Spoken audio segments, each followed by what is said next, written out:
Good morning friends. આપણે standard 11માં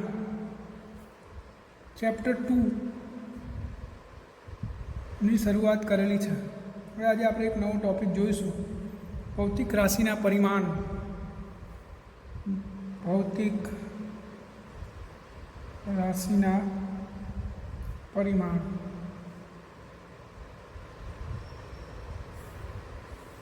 આપણે અગાઉના અભ્યાસમાં ચર્ચા કરેલી છે કે સિસ્ટમ ઇન્ટરનેશનલ એટલે કે એસઆઈ પદ્ધતિમાં 7 ભૌતિક રાશિઓને આપણે મૂળભૂત ભૌતિક રાશિઓ ગણેલી છે. એટલે કે 7 ભૌતિક રાશિઓ એ મૂળભૂત ભૌતિક રાશિઓ છે અને બાકીની જે ભૌતિક રાશિઓ છે આમના સંયોજનથી બનેલી છે. આપણે એ પણ જોયું તો માન લો કે વેગ, તો વેગ બરાબર અંતર ભાગ્યા સમય. તો આ વેગ નામની ભૌતિક રાશિ એ અંતર અને સમયના ગુણોત્તરથી બનેલી છે. એટલે આ વેગને સાધિત ભૌતિક રાશિ કહેવાય. અને આ સાધિત ભૌતિક રાશિ શાની બનેલી છે? તો આ મૂળભૂત રાશિના સંયોજનથી. તો આ જે મૂળભૂત ભૌતિક રાશિઓ છે 7, એમને આપણે કોઈપણ ભૌતિક રાશિના પરિમાણ તરીકે દર્શાવી શકીએ. એટલે કે આ જે મૂળભૂત 7 ભૌતિક રાશિઓ છે એમને આપણે ભૌતિક જગતમાં પરિમાણ કહી શકીએ. દાખલા તરીકે આપણે પહેલાં લંબાઈ લઈએ તો લંબાઈનું પરિમાણ છે L.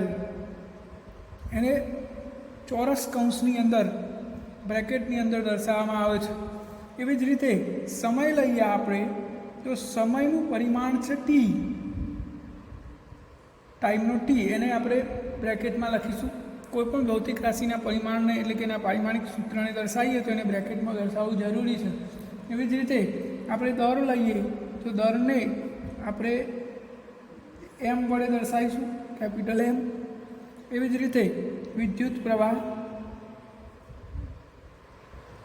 તો એ આપણો એ આવશે કેપિટલ. એવી જ રીતે તાપમાન, તો તાપમાન માટે આવશે K. એવી જ રીતે દ્રવ્યનો જથ્થો, તો એના માટે આવશે મોલ. જ્યોતિ તીવ્રતા, એના માટે આવશે CD. તો આ 7 મૂળભૂત ભૌતિક રાશિઓને આપણે એના પરિમાણના સ્વરૂપમાં દર્શાવીએ. એટલે કે આનો અર્થ એ થયો કે કોઈપણ સાધિત ભૌતિક રાશિ હશે તેને આપણે આ મૂળભૂત ભૌતિક રાશિઓના પરિમાણના સ્વરૂપમાં દર્શાવી શકીએ. તો આને ભૌતિક રાશિઓના પરિમાણ કહે છે. હવે આપણે આને થોડું ડિટેલમાં જોઈએ કે કેવી રીતે કોઈપણ ભૌતિક રાશિનું પરિમાણ એટલે કે એનું પારિમાણિક સૂત્ર દર્શાવી શકાય. તો આ 7 તો છે જ આપણી જોડે. આપણે લંબાઈ દર્શાવવું હોય તો L, સમય દર્શાવવું તો T, દર દર્શાવવું તો M. હવે સાધિત ભૌતિક રાશિઓના પારિમાણિક સૂત્રો એટલે કે એમના પરિમાણ કેવી રીતે દર્શાવી શકાય? મતલબ કે સૌથી પહેલાં આપણે ક્ષેત્રફળ લઈએ. ક્ષેત્રફળ, આપણે ક્ષેત્રફળનું પારિમાણિક સૂત્ર દર્શાવવું છે તો એ બરાબર શું થાય? લંબાઈ ગુણ્યા પહોળાઈ. હવે લંબાઈ ગુણ્યા પહોળાઈ આ બંને અંતર છે. આ એ અંતર કહેવાય, લંબાઈ એ અંતર કહેવાય અને પહોળાઈ એ અંતર કહેવાય. અને અંતરનો બંનેના એકમ શું થાય? મીટર.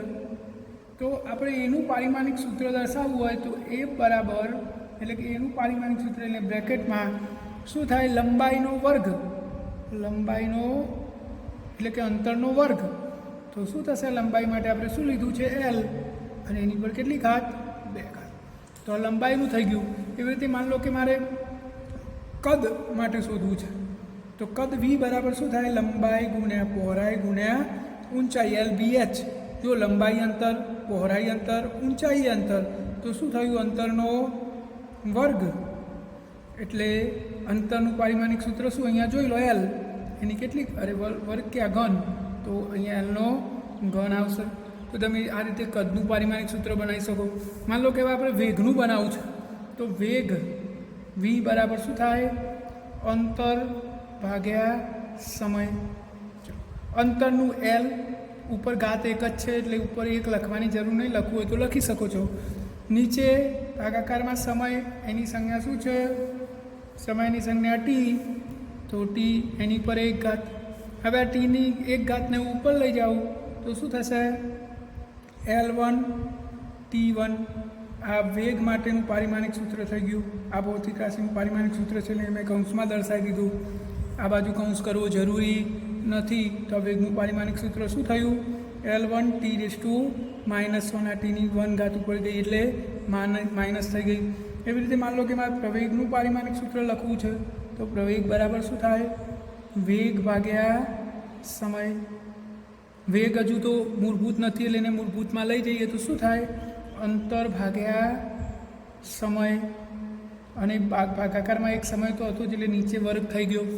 હવે આપણે આને પારિમાણિક સૂત્રના સ્વરૂપમાં લખીએ તો અંતર એટલે L એની 1 ઘાત, નીચે સમય એટલે T એની 2 ઘાત. હવે આ 2 ઘાત ઉપર લઈ જાઉં તો શું થશે L1 T−2 ઘાત.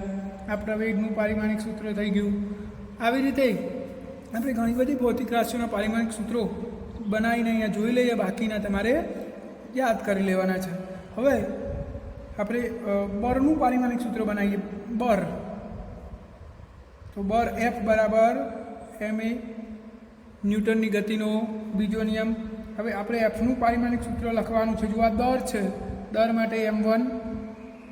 પ્રવેગનું આપણે હાલ જ બનાવ્યું L1 T−2. તો આ પ્રવેગ બળનું પારિમાણિક સૂત્ર થઈ ગયું. એવી જ રીતે મારે ઘનતાનું પારિમાણિક સૂત્ર બનાવવું છે. ઘનતા ρ બરાબર દર ભાગ્યા કદ. જો દરનું m1 અને કદનું હમણાં બનાવ્યું હતું આપણે L3, તો ભાગાકારમાં L3. હવે આ m1 આ Lની 3 ઘાતને ઉપર લઈ જઈએ તો Lની -3 ઘાત. ટી નથી તમારે લખવો હોય તો અહીંયા T⁻0 લખી શકાય, ના લખો તો ચાલે. ઘનતાનું પારિમાણિક સૂત્ર શું થયું m1 L−3 T0 એટલે કે એમાં સમય આવતો નથી. એવી જ રીતે આપણે કોઈ ઉર્જાનું પારિમાણિક સૂત્ર બનાવવું હોય, માન લો કે મારે ગતિ ઉર્જાનું પારિમાણિક સૂત્ર બનાવવું છે તો ગતિ ઉર્જા બરાબર 1/2 mv². આ 1/2 અચળાંક છે એટલે એને પરિમાણ હોય નહીં. તો એમનું પરિમાણ શું m1. વેગનું પારિમાણિક સૂત્ર આપણે હાલ જ બનાવ્યું તો શું હતું વેગનું પારિમાણિક સૂત્ર L1 T−1. તો વેગનું પારિમાણિક સૂત્ર L1 T−1 અને એની પર કેટલી ઘાત છે 2, તો આપણે 2 કરી દીધા. તો હવે શું થશે m1 L2 T−2. તો આ ઉર્જાનું પારિમાણિક સૂત્ર થઈ ગયું m1 L2 T−2. એટલે કોઈ પણ પ્રકારની ઉર્જા હોય, ગતિ ઉર્જા, સ્થિતિ ઉર્જા, યાંત્રિક ઉર્જા, ટૂંકમાં ઉર્જા પાછળ આવે એટલે બધામાં પારિમાણિક સૂત્ર શું થાય m1 L2 T−2. એ સિવાય આપણે દબાણનું પારિમાણિક સૂત્ર બનાવીએ તો દબાણ P બરાબર બળ ભાગ્યા ક્ષેત્રફળ. હવે જુઓ દબાણનું પારિમાણિક સૂત્ર P બરાબર બળનું પારિમાણિક સૂત્ર આપણે બનાવ્યું આગળ બળનું પારિમાણિક સૂત્ર શું આવ્યું હતું m1 L1 T−2. તો બળનું પારિમાણિક સૂત્ર m1 L1 T−2 અને ક્ષેત્રફળનું એ બનાવ્યું હતું આપણે. ક્ષેત્રફળનું શું હતું L2. તો L2 હવે શું થશે m1 L1 T−2. આ L2 ઉપર જાય તો Lની -2 ઘાત. તો m1 આ 2માંથી -2માંથી +1 જાય એટલે L−1 T−2. આ દબાણનું પારિમાણિક સૂત્ર થઈ ગયું. આવી રીતે આપણે કોઈપણ ભૌતિક રાશિ, કોઈપણ સાધિત ભૌતિક રાશિ માટે સરળતાથી પારિમાણિક સૂત્રો બનાવી શકીએ છીએ.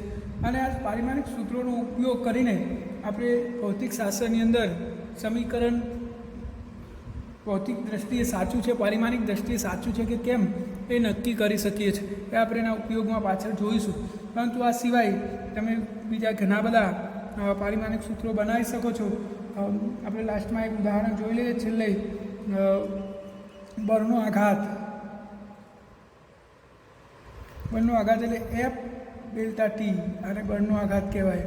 તો આનું પારિમાણિક સૂત્ર શું થાય તો બળનું પારિમાણિક સૂત્ર શું m1 L1 T−2 અને આ Tનું પારિમાણિક સૂત્ર શું T1. તો જવાબ શું થશે m1 L1 T−1. તો આ રીતે તમે કોઈ પણ ભૌતિક સાધિત ભૌતિક રાશિનું પારિમાણિક સૂત્ર સરળતાથી બનાવી શકો છો. આપણી બુકમાં પારિમાણિક સૂત્રો માટેનું ટેબલ આપેલું છે. છેલ્લે બુકની લાસ્ટમાં તમને હું પેજ નંબર કહી દઉં, એની પર ઓલમોસ્ટ બધી જ ભૌતિક રાશિઓ માટેના પારિમાણિક સૂત્રો આપેલા છે. એ તમારે જોઈ લેવાના છે અને એ યાદ પર રાખવા પડશે તમારે. જોકે અત્યારે હાલ બધા યાદ રહેવું જરૂરી નથી, પરંતુ મેં અહીંયા જે લખ્યા છે એ સિવાય થોડી ઘણી ભૌતિક રાશિઓ બીજી છે જે અત્યારે હાલ આપણા યુઝમાં આવશે, એટલે તમારે એ તૈયાર કરવાના છે. પેજ નંબર 214 પર પારિમાણિક સૂત્રો આપેલા છે, જેમાં તમારે પહેલું જે પેજ છે એ પેજ તો તમને ઓલમોસ્ટ લગભગ આવડવું જ જોઈએ, એમાં કંઈ રહી જવું જોઈએ નહીં. જો કે તમે થોડું ઘણું કામ કરશો એટલે તમને યાદ જ રહી જશે, બધું ગોખવાની જરૂર પણ નથી. તમને માન લો કે બળનું પારિમાણિક સૂત્ર બનાવવું છે, તો બળ F બરાબર ma ખબર હોય તો આ સરળતાથી પારિમાણિક સૂત્ર બની જશે. આમાં યાદ રાખવાની કંઈ જરૂર જ નહીં. આ દર છે, દર માટે m1 આ પ્રવેગ છે. જો પ્રવેગનું ભૂલી ગયા હોય તો પ્રવેગ બરાબર અંતર ભાગ્યા સમયનો વર્ગ થાય.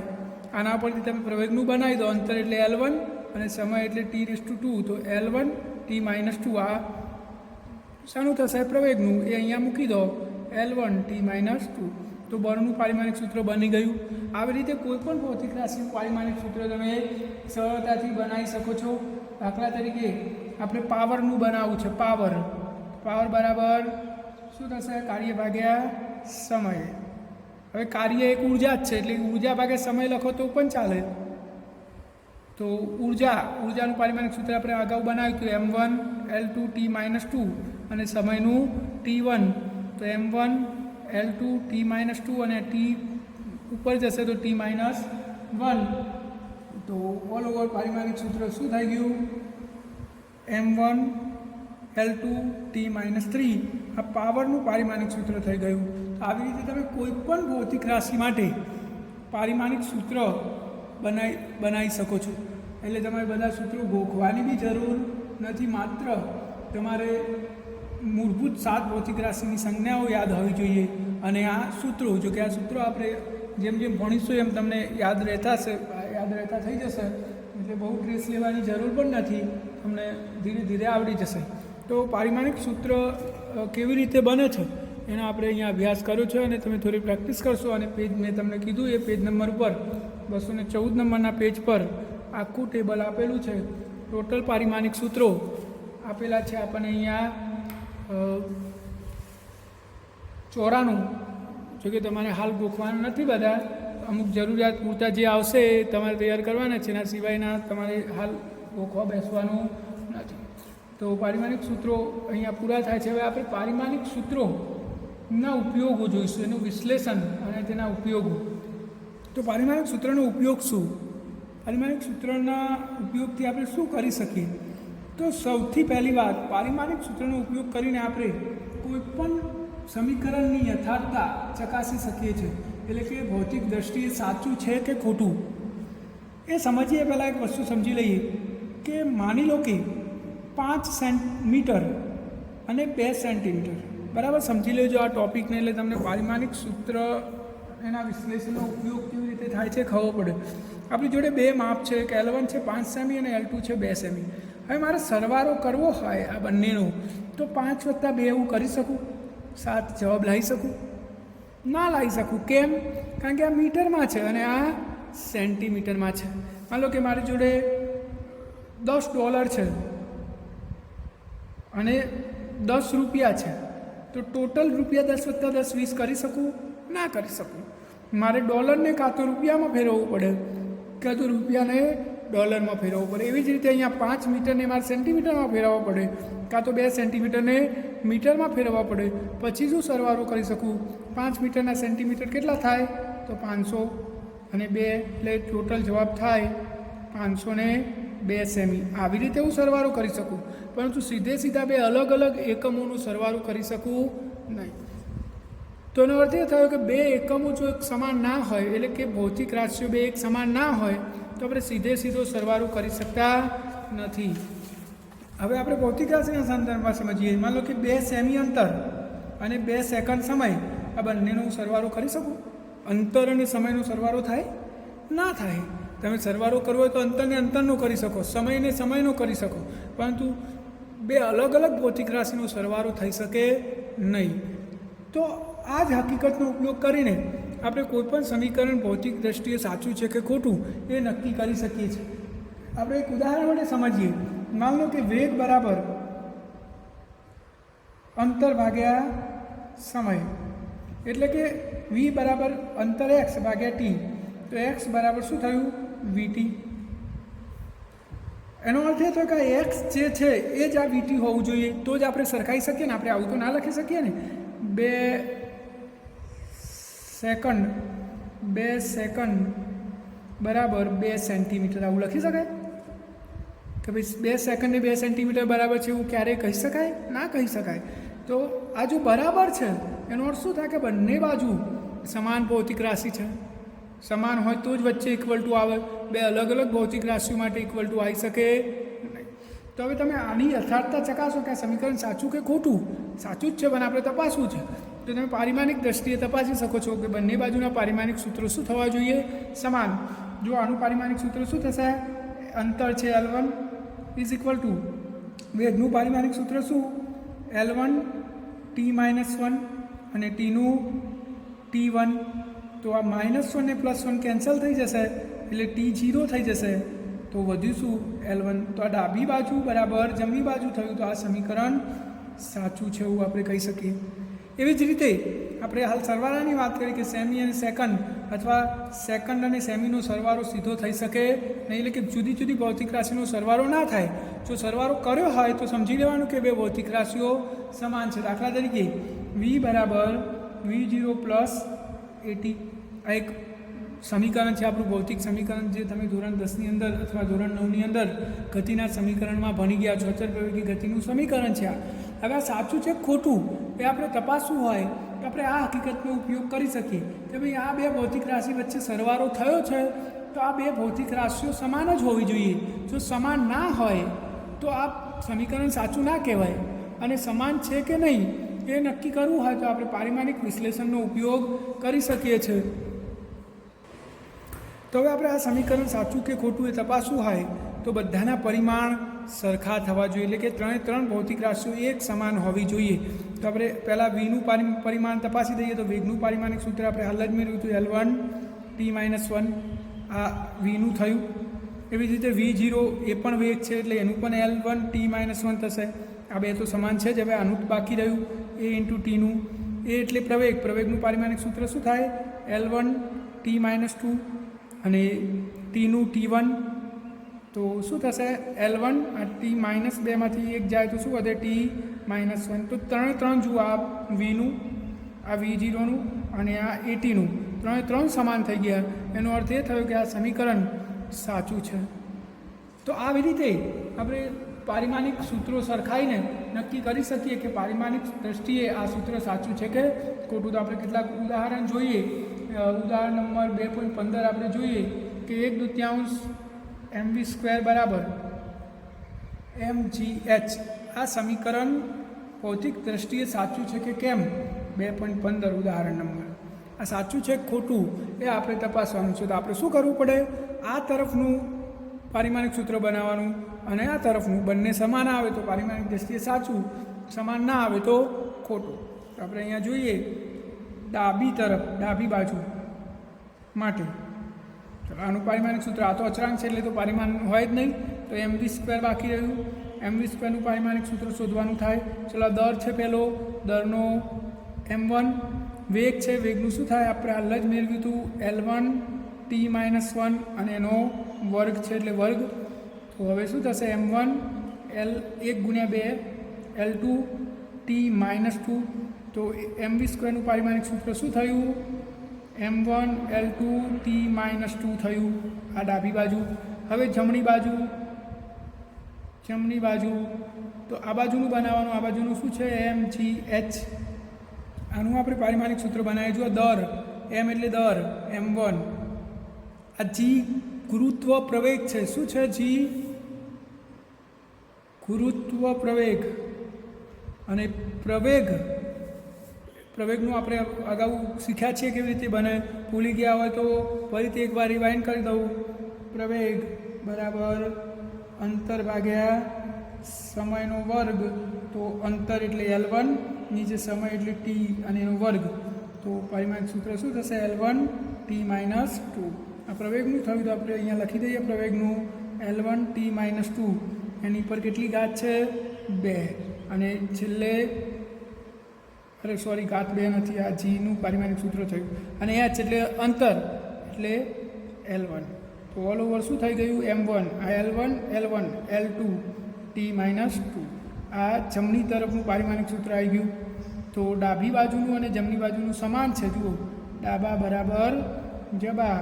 તો આ સમીકરણ પારિમાણિક દ્રષ્ટિએ સાચું છે. આવા આપણે બીજા ઘણા ઉદાહરણો જોઈ લઈએ એટલે તમને ક્લિયર થઈ જાય કે આપણે પારિમાણિક વિશ્લેષણનો ઉપયોગ કરીને સમીકરણની યથાર્થતા ચકાસી શકીએ છીએ. ચલો, પહેલું આપણે તપાસવાનું છે કે બરાબર 1/2 mv². આપણે હાલ જ તપાસ્યું છે તો એ ફરીથી આપણે તપાસી લઈએ સાચું છે ખોટું. આ છે ઉદાહરણ નંબર 2.16. કે બરાબર 1/2 mv² સાચું કે ખોટું? તો ડાબી બાજુ કે છે, કે અંદર રકમ આપેલું છે ગતિ ઉર્જા છે. શું છે? ગતિ ઉર્જા. અને આપણે ચેપ્ટરની શરૂઆતમાં જ ઉર્જાનું પારિમાણિક સૂત્ર બનાવ્યું હતું. ભૂલી ગયા હોય તો જોઈ લેવાનું આગળનો વિડીયો. ગતિ ઉર્જાનું પારિમાણિક સૂત્ર શું થાય? m1 L2 t - 2. આ ડાબી બાજુ કોઈ પણ ઉર્જા હોય, ગતિ ઉર્જા હોય, સ્થિતિ ઉર્જા હોય, યાંત્રિક ઉર્જા હોય, કુલ ઉર્જા હોય, કોઈ પણ ઉર્જા હોય, ઉર્જાનું પારિમાણિક સૂત્ર m1 L2 t - 2 જ થાય. કાર્ય પણ ઉર્જા છે તો એનું પણ આ જ થશે. તો આપણું ડાબી બાજુનું પારિમાણિક સૂત્ર આવી ગયું. હવે જમણી બાજુનું બનાવવાનું. જમણી બાજુ શું છે? 1/2 mv². આ બે તો ગણાય નહીં એટલે mv² વધ્યું. mv²નું પારિમાણિક સૂત્ર શું થશે? એમનું m1. વેગનું શું થશે? આપણે ઘણી બધી વાર બનાવી દીધું. L1 t - 1 અને એનો વર્ગ. તો m1 L ની 2 ઘાત t ની -2 ઘાત. આ જમણી બાજુ આવી ગયું. જમણી બાજુ તો ડાબી બાજુ જમણી બાજુ સમાન છે. તો આ 2 નંબરનું છે બી સાચું છે. ચાલો, 2 નંબરનું સાચું. પહેલા નંબરનું રહી ગયું. આપણે પહેલા નંબરનું ગણી લઈએ. એમાં આપેલું છે કે બરાબર m²v3. તો આ કેનું તો આપણે બનાવ્યું જ છે. કેનું પારિમાણિક સૂત્ર શું થાય? ઉપર નામ જ બનાવ્યું છે m1 L2 t - 2. આ ડાબા. હવે જબા જોઈ લઈએ તો જબામાં શું છે? અહીંયા m3 v3.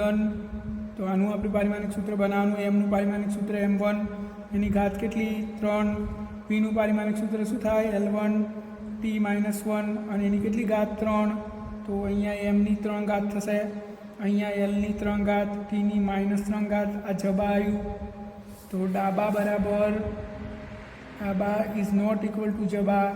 તો આ સમીકરણ સાચું નથી. ભૌતિક દ્રષ્ટિએ આ સમીકરણ સાચું નથી.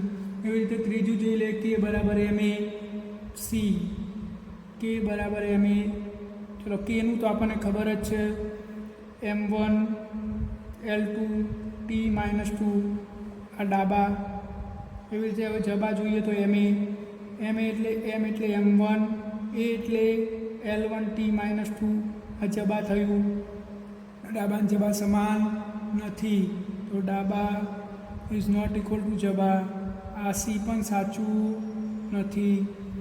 એવી જ રીતે આપણે ડી લઈ લઈએ. તો ડીમાં છે કે બરાબર 3/16 mv². તો કેનું તો આપણે દર વખતે એના જ છે એટલે કોઈ પ્રશ્ન જ નથી. m1 L2 t - 2. આ ડાબા. હવે જવામાં આ તો સંખ્યા છે અને સંખ્યાને પરિમાણ હોય નહીં તો બાકી શું રહ્યું? mv². હવે આનું m1 વેગનું શું થશે? L1 t - 1 એની 2 ઘાત. તો m1 L2 t - 2. તો આ જબા. તો ડાબા બરાબર જબા. આ સાચું છે. ટૂંકમાં ડાબા બરાબર જબા થઈ જાય તો સાચું, ના થાય તો ખોટું. હવે આપણે આગળનું જોઈએ. આ ડી હતો. હવે ઈ જોઈ લઈએ. તો ઈ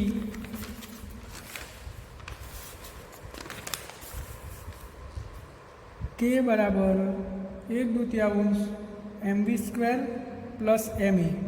અહીંયા શું થવું જોઈએ? આ ત્રણે ત્રણના પરિમાણ સમાન થવા જોઈએ. જો કેનું પહેલાં જોઈ લઈએ તો કેનું આપણને ખબર જ છે m1 l2 t-2 આ કેનું થયું. હવે આ બીજાનું એમાં 1/2 તો ગણાય નહીં, તો mv²નું એમનું m1 અને વેગનું l1 t-1 એની 2 ઘાત, તો m1 l2 t-2 આ mv²નું પારિમાણિક સૂત્ર થયું. અને છેલ્લે maનું તો mનું m1 એનું l1 t-2 ત્યારબાદ થયું m1 l1 t-2. તો સાચું નથી. કેમ? ડાબા ઇઝ નોટ ઇક્વલ અથવા તો ત્રણેય સમીકરણના પારિમાણિક સૂત્રો સરખા હજી કે is not equal to mv², પારિમાણિક સૂત્ર is not equal to ma. તો આ પારિમાણિક દ્રષ્ટિએ સાચું નથી. તો કેટલા સાચા આવે આપણા? આ બે ક્યાં ગયું? આ ડી છે, ઈ ખોટું આવ્યું, કે સાચું હતું, ડી સાચું હતું, સી ખોટું આવ્યું હતું. બધા જ આપણે 5 સમીકરણોની યથાર્થતા ચકાસી લીધી છે. તો મિત્રો આપણે જોયું કયું સાચું કયું ખોટું. આ આપણે માત્ર એટલું જ તપાસી શકીએ છીએ કે સમીકરણ પારિમાણિક દ્રષ્ટિએ સાચું છે કે કેમ. એ સમીકરણ એકચ્યુઅલી સાચું છે કે નહીં એ તો આપણે કોઈપણ ભૌતિક ઘટનાનો અભ્યાસ કરવો પડે. પરંતુ આપણે અત્યારે હાલ જે તપાસ કરી એ પ્રમાણે કેટલા સાચા આવ્યા? તો આઈ થિંક 2 જ સાચા આવ્યા છે, એક બી અને ડી. બાકીના 3 ખોટા છે. અને જે 2 સાચા છે બી અને ડી એ પારિમાણિક દ્રષ્ટિએ સાચા છે, એટલે કે એના પરિમાણ સાચા છે. સમીકરણ સાચું કે ખોટું એ તો આપણે એ ભૌતિક ઘટનાનો અભ્યાસ કરીને જ નક્કી કરી શકીએ છીએ. તો આ પારિમાણિક વિશ્લેષણનો પહેલો ઉપયોગ હતો કે આપણે કોઈપણ પારિમાણિક સૂત્રની યથાર્થતા એટલે કે સાચું છે કે ખોટું એ નક્કી કરી શકીએ છીએ. અને હવે પારિમાણિક વિશ્લેષણનો સૌથી અગત્યનો ઉપયોગ જોઈએ. પારિમાણિક સૂત્રનો ઉપયોગ કરીને આપણે ભૌતિક રાશિઓ વચ્ચે સંબંધ મેળવી શકીએ છીએ. કોઈ ભૌતિક ઘટના હોય તો એ ભૌતિક ઘટના કઈ ભૌતિક રાશિઓ પર આધાર રાખે છે એ આપણે પારિમાણિક સૂત્રનો ઉપયોગ કરીને નક્કી કરી શકીએ છીએ. ફોર એક્ઝામ્પલ, આપણી જોડે એક સાદું લોલક છે. સાદું લોલક એટલે એક દરદાર વસ્તુને વજન રહિત દોરી વડે લટકાવીએ દીપ ઉપરથી, તો આને આપણે થોડું સ્થાનાંતર આપીને છોડી દઈએ તો આમ દોલન કરે છે. તમે ઉપર ટેરિસ પરથી દોરી લટકાવી નીચે એક દરદાર વસ્તુ લટકાવો અને પછી એને હરવું બળ આપો તો એ આમ દોલન કરે છે, આમ દોલન કરશે. અને આપણે સાદું લોલક કહીએ છીએ. તો આ સાદું લોલક અહીંયાથી આપણે એને છોડી દઈએ તો આમ જઈને આમ પાછું આવેલી એક દોલન પૂરું થયું કહેવાય. અને આ એક દોલન પૂરું થવા માટે લાગતા સમયને એક દોલન પૂરું થવા લાગતા સમયને આવર્તકાળ કહે છે. અને આવર્તકાળની સંજ્ઞા છે ટી. આવર્તકાળની સંજ્ઞા શું છે? ટી. તો આપણે આવર્તકાળ કોની પર આધાર રાખે છે એ ગણવું છે. આપણું ઉદાહરણ છે 2.17. એક સાદું લોલક વિચારો જેમાં ગોરાને એક દોરી સાથે બાંધેલું છે અને ગુરુત્વ બળની અસર હેઠળ દોલનો કરે છે. ધારો કે આ સાદા લોલકનો આવર્તકાળ તેની લંબાઈ, ગોરાનું દર અને ગુરુત્વ પ્રવેગ પર આધાર રાખે છે. તો આવર્તકાળનું સૂત્ર મેળવવું. તો આપણે આવર્તકાળનું સૂત્ર શું, આવર્તકાળ કેવી રીતે કયા સૂત્રથી ગણી શકાય એ શોધવાનું છે. તો આપણે સ્વાભાવિકપણે આ પ્રયોગ કરતા હોય તો આપણે ખબર છે કે આમાં 3 ફેક્ટર કામ કરે છે કે આ દોરીની લંબાઈ, બીજું અહીંયાની ગુરુત્વ ક્ષેત્રની અસર, પૃથ્વી પર સાદું લોલક અલગ રીતે ફરે, ચંદ્ર પર અલગ રીતે ફરે તો ગુરુત્વ પ્રવેગની અસર થાય છે, એક લંબાઈની અસર થાય છે. અને ત્રીજું આપણે એવું પણ વિચારી શકીએ કે આ ગોરાના દળની પણ અસર થતી હોય. તો અહીંયા આપણે રકમમાં તો આપી દીધેલું છે કે આવર્તકાળ કોની પર આધાર રાખે છે? લંબાઈ, ગુરુત્વ પ્રવેગ અને દર પર આધાર રાખે છે. આ 3 ભૌતિક રાશિઓ પર આધાર રાખે છે. તો આપણે આ ઘટના માટે આ આવર્તકાળનું સૂત્ર મેળવવાનું છે. રકમમાં એવું આપેલું છે કે આવર્તકાળ એ લંબાઈ, ગુરુત્વ પ્રવેગ અને દર પર આધાર રાખે છે. તો આપણે આવર્તકારનું પારિમાણિક સૂત્ર મેળવવું છે. તો આપણને એટલી તો ખબર પડી ગઈ કે લંબાઈ, ગુરુત્વ પ્રવેગ અને દર પર આધાર રાખે છે. પણ કેવી રીતે? દર વધે તો આવર્તકાર ઘટે છે કે દર વધે તો આવર્તકાર વધે છે? લંબાઈ વધે તો આવર્તકાર વધે છે કે ઘટે છે? દર વધે, ગુરુત્વ પ્રવેગ વધે એટલે આવર્તકાર વધે છે ઘટે છે? આપણને કંઈ જ ખબર નથી. એટલી ખબર છે કે આ 3 ભૌતિક રાશિઓ આવર્તકાર ઉપર અસર કરે છે. તો આપણે ખબર ના હોય તો આપણે આવું કરી શકીએ કે ભાઈ આવર્તકાર એ લંબાઈની a ઘાત, ગુરુત્વ પ્રવેગની b ઘાત અને દરની c ઘાત પ્રમાણે બદલાય છે. હવે a b c આપણને ખબર નહીં શું છે, આપણે એ ગણવાના થાય અને એ ગણીને આપણે સૂત્ર મેળવી શકીએ. તો આપણે આવું કરી શકીએ કે ભાઈ આવર્તકાર લંબાઈની a ઘાતના સમપ્રમાણમાં, gની b ઘાતના સમપ્રમાણમાં અને દરના c ઘાતના સમપ્રમાણમાં હોય છે. આપણે ધારી લીધું આવું. હવે a b c ની કિંમતો શોધીશું ત્યારે ખબર પડશે કે લંબાઈ સમપ્રમાણમાં છે કે વ્યસ્ત પ્રમાણમાં. ઘાત માઇનસ આવે તો વ્યસ્ત પ્રમાણમાં અને ધન આવે તો સમપ્રમાણમાં થાય. તો હવે આપણે એક સૂત્ર બનાવી દીધું. હવે આપણે પારિમાણિક વિશ્લેષણનો ઉપયોગ કરીએ કે ભાઈ આ બંને બાજુ તો પારિમાણિક સૂત્ર સમાન હોવા જોઈએ. તો આપણે ડાબી બાજુનું પારિમાણિક સૂત્ર લખીએ તો આવર્તકારની વ્યાખ્યા શું છે? એ દોલન પૂરું થવા માટે લાગતો સમય, એટલે કે આ તો સમય છે. સમયનું પારિમાણિક સૂત્ર શું થાય? T1 થાય. એક તરફનું તો નક્કી થઈ ગયું. ઇઝ ઇક્વલ ટુ આ બાજુ એલનું શું થાય? L1 અને એની ઘાત કેટલી છે? a. ગુરુત્વ પ્રવેગનું પારિમાણિક સૂત્ર આપણને ખબર છે L1 T-2 એની b ઘાત. એવી જ રીતે દરનું પારિમાણિક સૂત્ર શું થાય? M1 એની શું ઘાત છે? c. હવે આપણે અહીંયા ગણિતનો ઉપયોગ કરીએ તો આ L1 ગુણ્યા a એટલે LA. એવી રીતે અહીંયા LB T-2b, -2 ગુણ્યા b એટલે -2b અને અહીંયા થશે MC. હવે આધાર સરખા તો ઘાતાંકનો સરવાળો થઈ જાય. જો આ Lની a ઘાત ને Lની b ઘાત, તો Lની a વત્તા b ઘાત, Mની c ઘાત અને Tની -2b ઘાત. હવે આપણે સિક્વન્સમાં ગોઠવી દઈએ MLT. તો Mની c ઘાત, Lની a પ્લસ b ઘાત અને Tની -2b ઘાત. આ બાજુ શું હતું? T1. આનો અર્થ શું થયો? આ બાજુ T1 છે એટલે M અને L તો 0 થયો. તમે આવું લખી શકો ને, M0 L0 ના હોય એની ઘાત ઉપર 0 લખી શકો તમે. તો આ સમીકરણ સાચું હોય તો બંને બાજુના પરિમાણ સરખા હોવા જોઈએ. તો આપણે બંને બાજુના પરિમાણ સરખા દઈએ. જુઓ M ઉપર કેટલું છે? 0. આ બાજુ M ઉપર શું છે? C. તો Cની કિંમત શું આવી? 0. એવી રીતે આ બાજુ L ઉપર શું છે? a પ્લસ b અને આ બાજુ L ઉપર 0. તો a વત્તા b બરાબર શું આવ્યું? 0. તો અને ત્રીજું T ઉપર અહીંયા શું છે? -2b અને આ બાજુ 1. તો b બરાબર શું થશે? -1/2.